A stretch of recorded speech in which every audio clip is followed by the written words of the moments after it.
Everybody, let's gaze our eyes upon this miraculous unit. This is the Gaze Note Plus CC, which of course stands for color correction? I really don't know, honestly. Either way, this is an absolutely loaded to the brim and stacked eNote with virtually everything you're going to require on it. Google Play out of the box, Android 11, 300 ppi with a Kaleido 3 color e-paper screen. This is textbook for what should be on every eNote. Let's dive in. Let's look at the build of this first. It is cookie cutter from the front. It looks very simple. It's a black bezel. Doesn't even say Hyread on the front or Gaze of any kind, but the back does say Gaze. Now, there is a huge quarrel with this backing. It leaves tons of fingerprints. We alcohol our fingertips before every shoot, and we wipe the device down, but I just wanted to show you how bad it can actually get.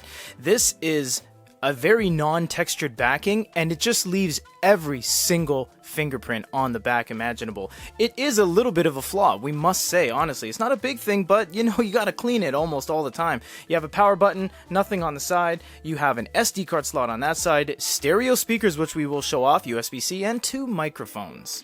In terms of features, Google Play takes front and center in my mind, because obviously you can download anything you want. Now, listen real quick, everybody. A lot of people say you shouldn't define a device by Google Play, but it is absolutely critical to a unit's success. With this, I can download Kindle, I can download Kobo, I can download Nook, and sign into them with my email and password on each respective application, and I now have millions upon millions through 3 ecosystems of books, editorials, magazines, anything I want, and I have Google Books, so I can go here and get manga, ebooks, genres, top selling, new releases, anything I want, and it's completely all at my fingertips.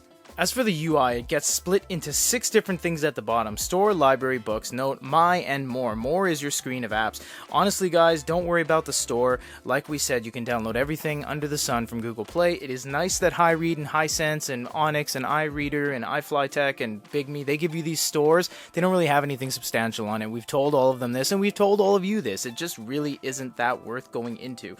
We do have more, which I already said is the place where you're going to have all of your applications, and this is where you're going to have all of your color photos, which we're going to show right now because this is primarily a color device. Yes, you see it's kind of slow and sluggish. We'll get into that when we show the video playback. We'll show you the speed modes. Speed modes are very simple, by the way. You get A2 on or off, and that's pretty much it, honestly. You don't get any balanced or X mode or ultra fast or anything like that. So let's show off the colors. Now, something about Kaleido 3 that you guys must know is that it doesn't look good without the light. This is not Hyread's problem. This is not Onyx's problem. This is not Pocketbook's problem. It's how the technology works. If we turn the glow light off, you'll see it is very gray, and that's not the way we want to show our books, show our content, show our colors, because it just doesn't look good. Unfortunately, it doesn't. You have to have the glow light on just a smidge. It takes the edge off, and then it ends up looking a little bit more vibrant, and that's just the way it is. Doesn't matter what you say, that's the way it is. Unless you're dealing with different things like RLCD or things that have reflective qualities, you are always going to be faced with something you're going to have to boost via colors. Now, this is a very heavy and large weighted application. You can see all the transitions are absolutely killing this unit. We are struggling to even keep up by showing you guys this. This is a very high intensity gallery. I've never seen such a difficult experience. That's not indicative of the unit, but it must be said that the onboard application is quite intense.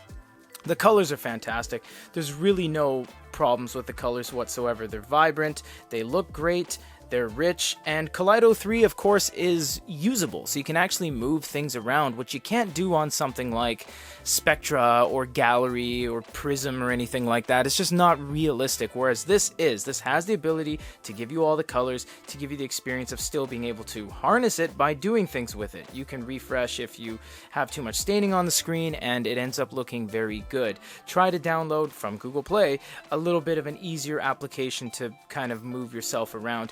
Now moving into something else that is a little bit concerning, at least for us right now.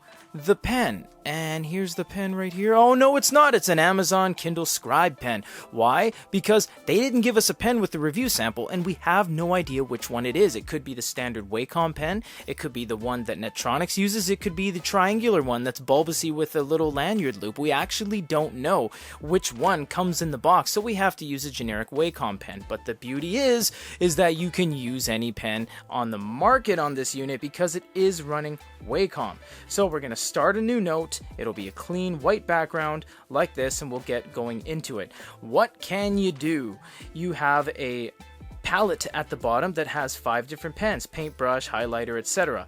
Unfortunately, no, even on the largest setting with the pencil, they don't do tilt. They do tilt, but it doesn't do anything from just kind of dead up and down 0 degrees. So unfortunately, there's not going to be any actual mechanism in place that allows for a thicker, more kind of dusting feel when you do that. Let us go over to a big fat paintbrush because this is where we're going to start showing the colors. I must say this unit is a little bit slow and sluggish when it has its UI elements, but the latency is just, it's gone. It's so quick. That's iReader level of fast. We've seen some devices that are significantly slower than that. The eraser does work, by the way, on the back, so you can erase either stroke eraser or area eraser, and that's going to come down to what you choose right here. There's a bunch of different ways, or you can just erase everything on the page by pressing erase all right there, and it'll X out. It is a little bit of a slow experience. As we said, you can mitigate that with a speed mode, but for the most part, that is the kind of speed you're going to be faced with. We're a little bit spoiled by octa-core processor. This one is only a 4-core, so that's kind of the downside of it all, is that they're trying to throw so much at it, and it ends up paying the price in the end a little bit for it.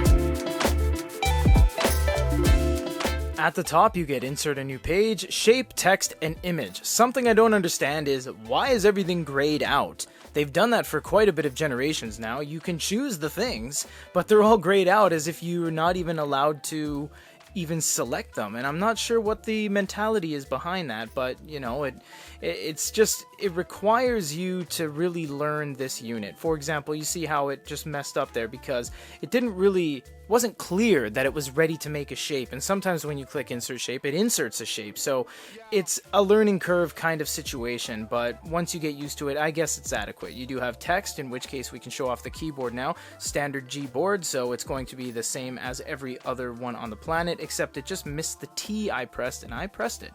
If you press the top right corner here, you'll get content search, paper switch, select group, and a bunch of other things. You can even convert to text, and yes, it is available to do that regardless of the fact that it is grayed out. I do not know why. We'll click on that, go to the very bottom, convert to text, and see what happens. It actually did a very good job, and it did it in the way that it is supposed to look, the way I wrote it. I will mention something about this unit. The whole way through, look at the amount of staining and ghosting in the back. It's a great deal of ghosting, and that is a UI thing because this is using the same panel as everyone else. You will have to actually manually press the refresh and touch the hitbox properly to get rid of all that. So there are not some glaring problems. There's some pretty obvious problems with this unit in terms of the average usability of it from application to application.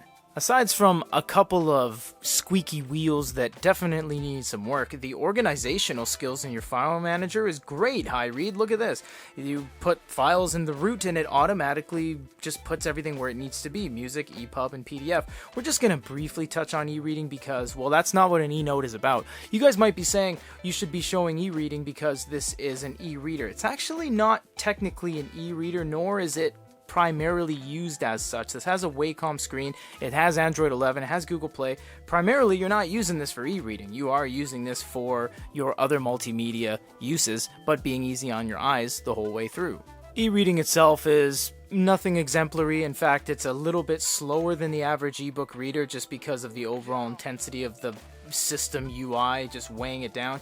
You can speed it up a little bit by going into speed modes, in which case the staining is just super evident, but you can get the job done with that. It's really not that big of a deal. It just requires you to kind of put up with it along the way. If you do go back to the file manager, you will see that you have PDFs as well. So we can go to maybe check out our One Piece manga, or we can check out our baseball PDF that we use as a testing sample here. If we grab our pen, we are able to write notes right away on it, and it's very, very quick. Extremely quick. The page turns are quick, the note taking is quick, and we get a carryover blanket palette of everything we had on the note taking experience, which I very much appreciate, that it's not skinned or it's not different and it's not throttled to any degree. I can just use it as I see fit and scribble all over the thing like that. Absolutely love it. I think the PDF experience, albeit very small, it is good that they carried over the note-taking palette controls at the bottom in order to do that. We can also go and check out their music player. It does have an onboard audio player, and it will play right away.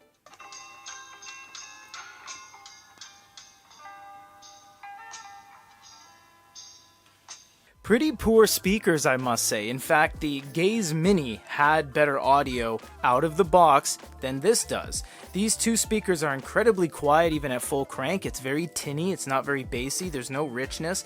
It's not a very good audio experience at all. It's nice that it has speakers and you can get stereo sound, but it doesn't sound good.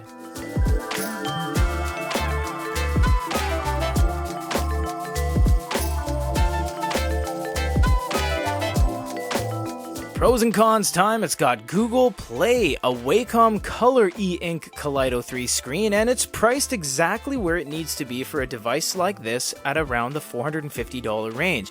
But it has some obvious and glaring issues in that the audio is awful, it's sluggish no matter which way you swing it, and its staining is ever present throughout the entire use of the unit. However, balancing the pros and cons has always been tough, and honestly, this thing has tremendous value.